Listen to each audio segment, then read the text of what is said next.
मनुष्य निवास करता है, समाज का निर्माण करता है, उसमें विभिन्न प्रकार के रहन सहन का तरीका, उसे आदि की जानकारी प्राप्त करता है, तो क्या कहलाता है? सामाजिक पर्यावरण कहलाएगा, जिसमें क्या है ना, विभिन्न जाति धर्म आदि के लोग निवास करते हैं, उनका आपस में तालमेल बैठाना क्या है? हमारा सामाजिक पर्यावरण के अंतर्गत आ जाएगा। तो आगे समझ में, प्राकृतिक पर्यावरण जो है प्रकृति से प्रदान है, सामाजिक पर्यावरण जिस परिवेश में जिस माहौल को मनुष्य तैयार करता है वो क्या कहलाता है? हमारा, जिसमें रहन सहन, खान पीन आदि की क्रिया, वेशभूषा जो क्रियाकलाप है, इसमें सामाजिक पर्यावरण में संपन्न करता है। अब आएगा हमारा थर्ड, सांस्कृतिक पर्यावरण।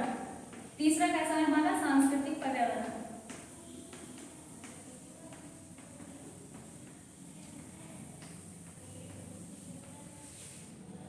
तो सांस्कृतिक पर्यावरण जो है, सांस्कृतिक पर्यावरण के अंतर्गत ये हमारा सामाजिक पर्यावरण से ही जुड़ा हुआ है ना।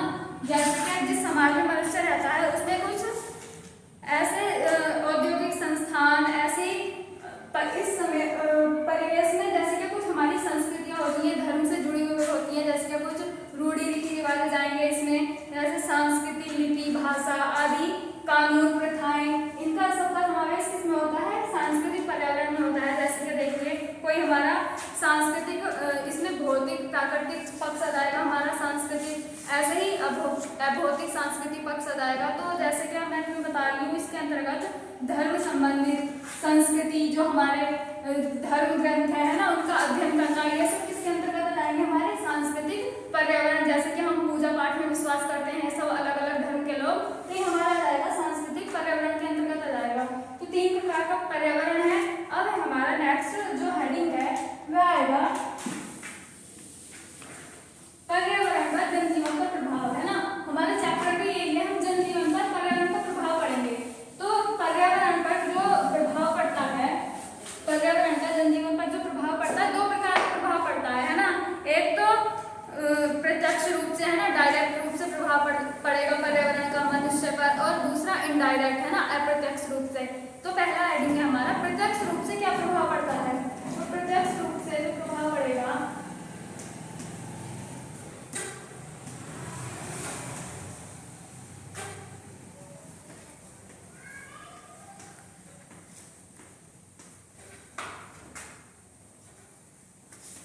पर्यावरण का जनजीवन पर प्रभाव,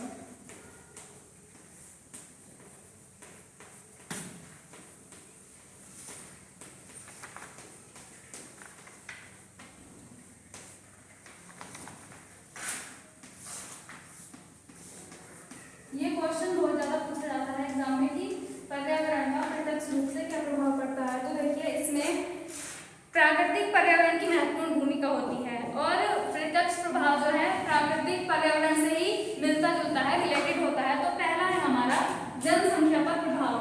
तो जनसंख्या पर क्या प्रभाव पड़ेगा प्रत्यक्ष रूप से?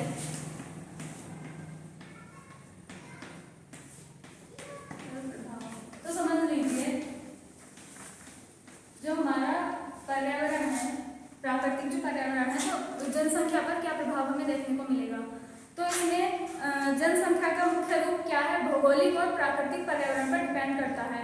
अब जैसे कैसे इफेक्ट करेगा, मान लीजिए कहीं का जो क्षेत्रफल है, बहुत ज़्यादा मैदानी क्षेत्र है ना, तो मैदानी क्षेत्र में जो हमारी फसलें हैं वे भी अच्छी होंगी, और मैदानी क्षेत्र के पास ही क्या है?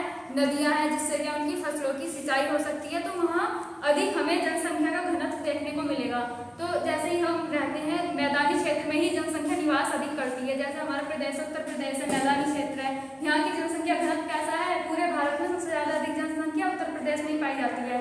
तो ये प्राकृतिक रूप से पर्यावरण को देखते हुए ही जनसंख्या हमें देखनी पड़ती है। ऐसे ही मैदानी भाग हो गए, पहाड़ी क्षेत्र में चले जाइए, पहाड़ी क्षेत्रों में इतनी क्या कृषि नहीं हो पाती है, तो वहाँ पर जनसंख्या घनत्व इतना देखने को नहीं मिलता। ऐसे ही रेगिस्तानी क्षेत्र में चले जाइए, वहाँ की मिट्टी कैसी है? रेतीली मिट्टी है, वहाँ भी इतनी अधिक मात्रा में जनसंख्या निवास नहीं करती है। तो ये जो है जनसंख्या पर इफेक्ट ऐसे प्रभाव पड़ेगा जहाँ का कि पर्यावरण कैसा होगा, मनुष्य की अनुकूल होगा, वहाँ पर जनसंख्या घनत्व हमें अधिक देखने को मिलेगा। जैसे कि पहाड़ी, रेगिस्तानी आदि क्षेत्र या बर्फीले क्षेत्रों को देखते हुए जनसंख्या हमें कहाँ मिलेगी देखने को? अधिक मैदानी भागों में अधिक मिलेगी। ऐसे ही हमारा सेकंड मकानों की बनावट पर प्रभाव। तो पर्यावरण का मकानों की बनावट पर भी प्रभाव पड़ेगा। मैं ऐसे ही समझा दे रही हूँ बोलकर मकानों की बनावट पर प्रभाव ऐसे पड़ेगा जैसे क्या जहाँ पर पहाड़ी क्षेत्र है, बहुत ज़्यादा मात्रा में अधिक भूकंप आते हैं, तो वहाँ पर मकानों की बनावट कैसे होगी, वहाँ पर जो भवन बनाए जाएंगे लकड़ी आदि के बनाए जाएंगे, जिससे क्या उन्हें अधिक धन की हानि ना उठानी पड़े। ऐसे ही जैसे बर्फीला क्षेत्र जो होता है जहाँ पर क्या 12 महीने बर्फ पड़ती है, तो वे अपने घर ऐसे बनाते हैं कि बर्फ के बने होते हैं ना, इग्लू घर सुना होगा। ऐसे ही जो मैदानी भाग हैं वे अपने घर कैसे बनाते हैं, सीमेंट ईंटों आदि के बनाते हैं। तो इस पर मकानों की बनावट पर जो प्रभाव पड़ता है ये हमारी पर्यावरण का पड़ता है। ऐसे ही वस्त्रों पर प्रभाव, तो वस्त्रों पर भी ऐसे ही प्रभाव पड़ेगा पर्यावरण का। जहाँ की जलवायु कैसी है, ठंडी जलवायु है, शीत प्रधान प्रदेश है, वहाँ पर वस्त्र गर्म वस्त्र का धारण करते हैं वहाँ की जो जनसंख्या है। ऐसे ही ठंडे क्षेत्रों में ठंडे वस्त्र पहनते हैं, स्पेसिफिक सूती वस्त्र उपयोग में लाते हैं और ठंड से बचने के लिए पशुओं की खालों आदि का प्रयोग करते हैं। ठीक है, तो वस्त्रों पर प्रभाव, तो पर्यावरण को देखते ही हम उनका सिलेक्शन करेंगे। ऐसे ही खान पान पर प्रभाव, तो खान पान पर जो प्रभाव है ये भी जैसे क्या ठंडे प्रदेश होते हैं, ठंडे प्रदेश जो है वहाँ पर कैसे भोजन का ज़्यादा सेवन किया जाता है, जो गरिष्ठ भोजन जो होता है, गरिष्ठ भोजन का अधिक सेवन किया जाता है ठंडे प्रदेशों में। ऐसे ही गर्म प्रदेशों में जो पेय पदार्थ अधिक होते हैं, क्योंकि जो पानी की जो मात्रा है गर्म जलवायु होने के कारण हमारे बॉडी से निकलती रहती है, तो हमें पेय पदार्थ ज़्यादा अपनी मात्रा में लेने होते हैं।